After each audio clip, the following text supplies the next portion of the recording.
এই 21 সংখ্যাটি দশমিক সংখ্যা। এই 21 দশমিক সংখ্যাটির বাইনারি মান সহজে কীভাবে নির্ণয় করা যায় লক্ষ্য করি। প্রথমে 21 এখানে লিখে নিব। লেখার পরে এই সংখ্যাটিকে বাইনারি সংখ্যার বেস 2 দ্বারা ভাগ করব। 2 দ্বারা ভাগ করলে ভাগফল হবে 10, প্রথমে লিখব। ভাগশেষ 1 থেকে যাবে, শেষে লিখব। এই 10কে আবার যদি 2 দ্বারা ভাগ করি, ভাগফল 5 প্রথমে লিখব এবং ভাগশেষ 0 থাকবে, এই 0 শেষে লিখব। আবার এই 5কে 2 দ্বারা ভাগ করলে ভাগফল হবে 2, প্রথমে লিখব।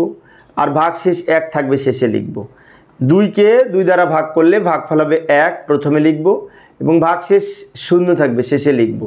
এই 1কে 2 দ্বারা ভাগ করা যায় না, সেই ক্ষেত্রে ভাগফল যদি 0 হয় এই 1 ভাগশেষ হিসেবে শেষে চলে যাবে।